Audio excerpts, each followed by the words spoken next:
Okay, I'm going to try to look over here while I talk because the camera's over there and my regular computer's over here. Okay, so I'm making this video because I thought it would take too long for me to do it in text and this is easier. Anyway, so today I did this.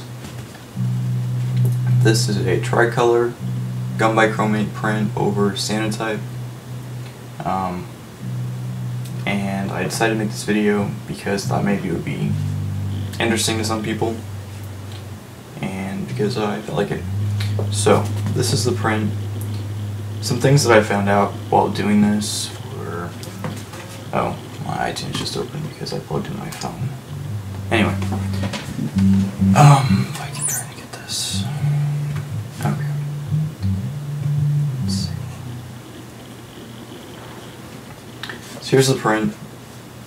Sanotype is the base layer, and then yellow, and then magenta. And I didn't add a black layer. I thought about it, but I kind of disliked it as being, I guess, primary colors, or so to speak. I did this on Bristol, Strathmore 100-pound Bristol board. I didn't size it, which is evident because it's, I mean, if you look closely, you can tell that the negatives don't line up properly. But it was just a test because I was having all sorts of issues, and then finally I figured it out, what I was doing wrong, and then this happened, which I'm pretty proud of because it actually looks like a color photograph. But it's gum and Sanotype. So this is the final print that I did today. It took about, I don't know, 3 hours from start to finish between cutting the paper, doing the Sanotype layer, washing that, drying with a hairdryer, etc., etc. Before that, or prior, I did these. Got all my little materials here. And you can see the test prints that I did. Got Sanotype, magenta, and yellow. And I found that the yellow layer was about 5 minutes, needed to be a little bit more. If I can try to sort, there we go. The magenta one printed a little bit faster at 4 minutes. I kind of needed a little bit more highlight detail. And that worked pretty well. And the Sanotype needed to be even less. This one, let's see, over here was 25 and over here is 15. And I ended up opting for about 12.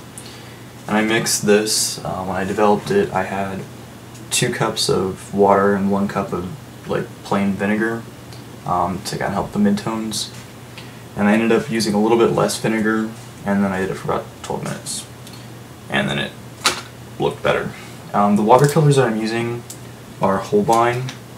I'm using Bright Rose, which is magenta, which, well, I mean, it's kind of magenta. I'm using Cadmium Yellow Pale. I can get it closer. And you can kind of see it. And this one.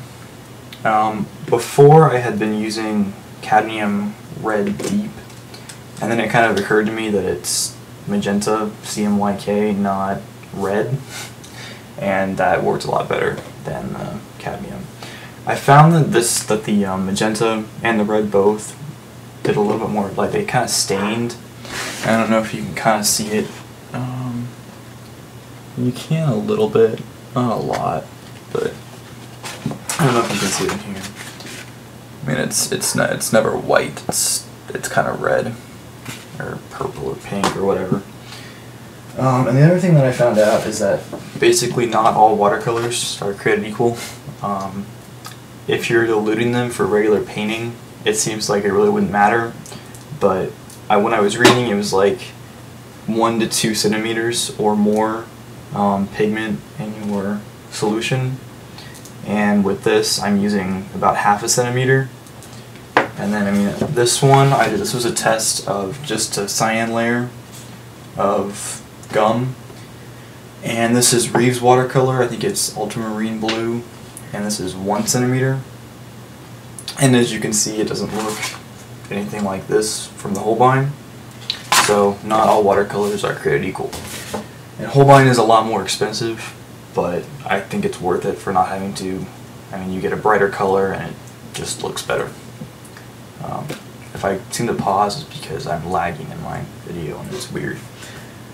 And the other thing that I found out is this is what happens when you expose the wrong layer of digital negative to your print, which is what I had been doing all day until about 1:30 when I was reading an article on, let's see what it's on. If I can go over here, oops.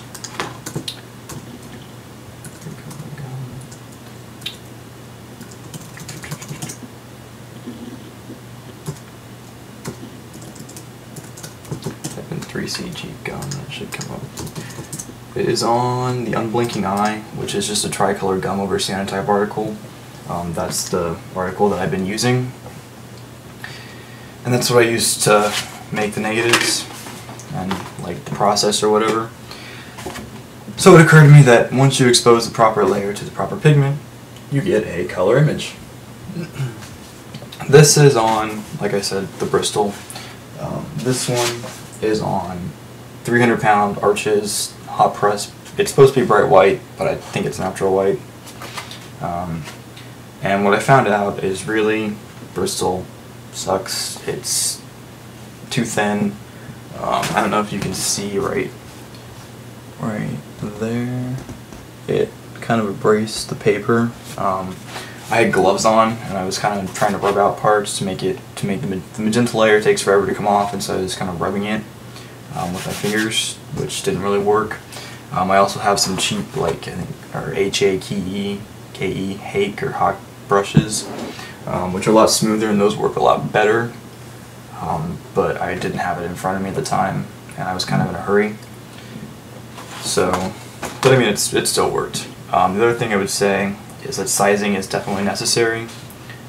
This one was sized with gesso. I used just regular basic gesso. It's by Liquitex. I mixed it with water a little bit to dilute it, and then I just did a quick like kind of run over, and then pre-shrinked it in hot water for about 30 minutes. And the digital negatives actually did align a lot better with this one than with this one. But it's still, I mean, you can see them side by side, and this one is quite a bit better.